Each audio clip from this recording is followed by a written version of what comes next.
1, 2, 1, 2, 3.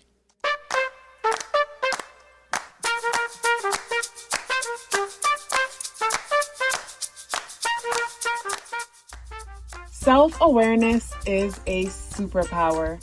My name is KathyLaDonna. Welcome to Soul and Vibration.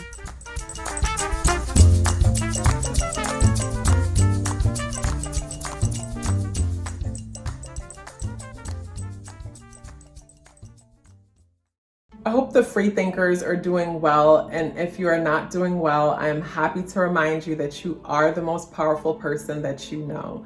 You are the most powerful person that you know because only you can create your reality. So this video is for the people who wear their hearts on their sleeves. This video is to help you to learn how to stop getting your heart broken. I say your heart broken because on this channel, I am all about accountability. Like, what am I doing and what can I do different in order to get a different result? Because at the end of the day, if it's going to be, it's up to me. You know what I'm saying? So I'm someone who used to wear my heart on my sleeves and end up in situations where I am constantly getting my feelings hurt, constantly getting let down and disappointed.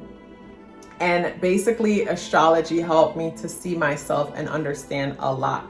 And what is responsible for this is our Pisces, Neptune, 12th house energy. So even if you're not Pisces or don't have any Pisces in your chart, you have Neptune energy in your chart. And Neptune energy is an energy that causes us to look at things through rose-colored glasses.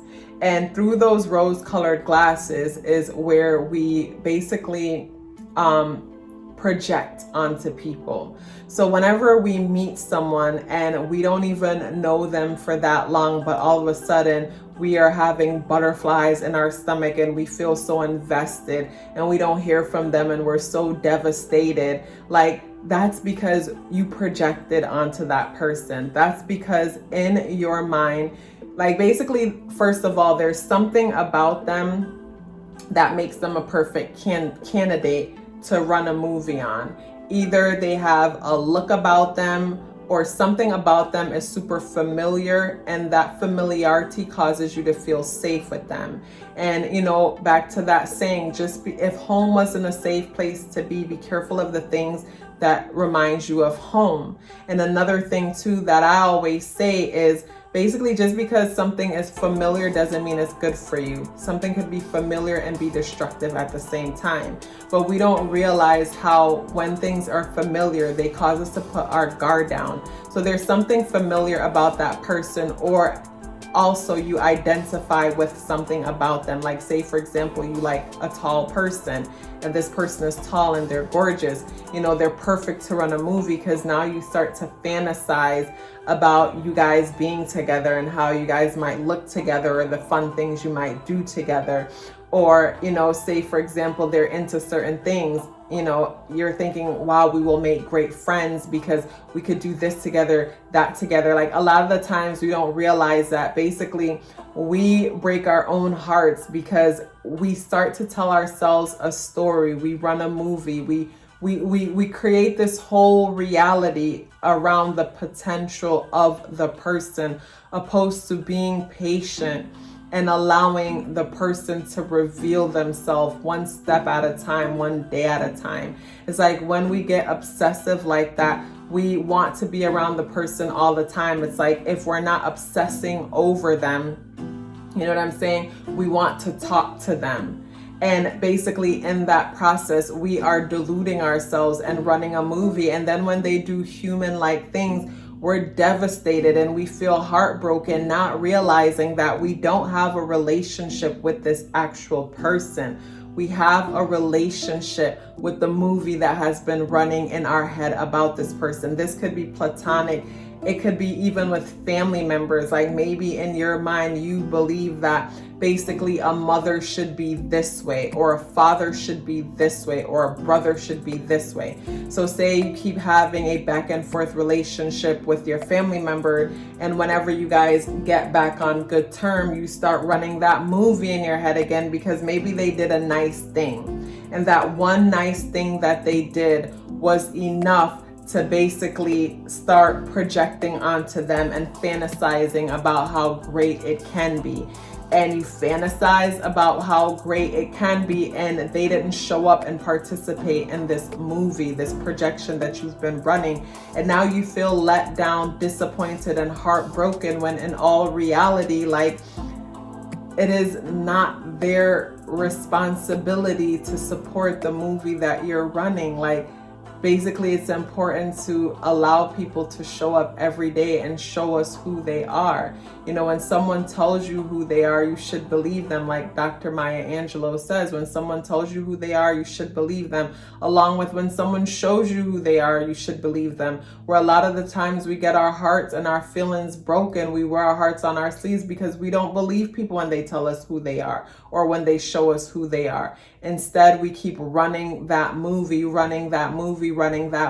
and then keep getting hurt and disappointed to the point where we are resentful and resent that person for the way they treated us, when in all reality, a lot of the times people keep showing up and they're consistent, or all the time people are consistent about who they are. Even when a person is being deceitful, deceptive, like intuitively we know something isn't right, because most of the time when situations end, we always say there were signs, they showed signs in the beginning.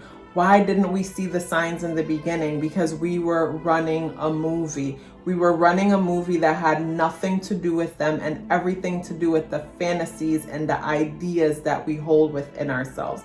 A lot of the times we don't realize that the ideas and the fantasies that we hold within ourselves came from like what we saw on TV. Like the television tells us, like, you know, what the perfect mate should be like, what they should look like, act like, to where we'll pass up on great partners because they're not this tall, or they don't have this bass in their voice, or their hair isn't this way, or their skin isn't that way, when emotionally, you know, and just character-wise, this person is the ideal person, but we can't see them because they don't fit this idea that we're holding in our head. So we hold this idea in our head and we run it. We run that movie on anyone that will hold the screen of that movie. And that's where we end up in situations, you know, whether it's romantically, platonically, or whatever, where we are disappointed because the person, you know, didn't fit the image we were showing. And we can't be mad at the people for that. We have to take responsibility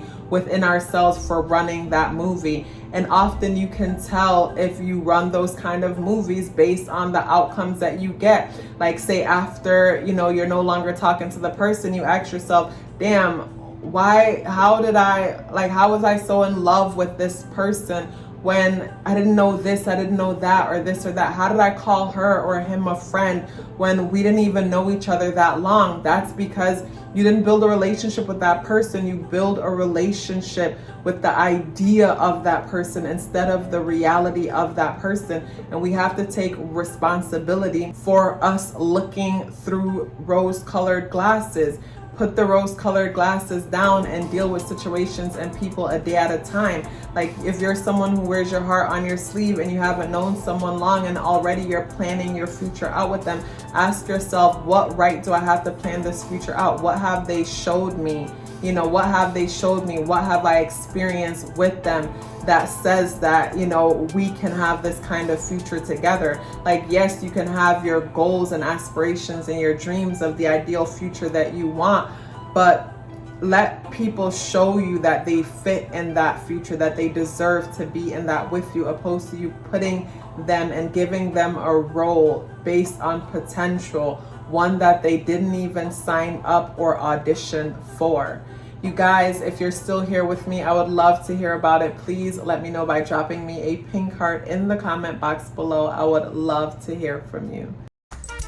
Love yourself as if your life depended on it, because it does. Take care of yourself, and I look forward to seeing you in the next video.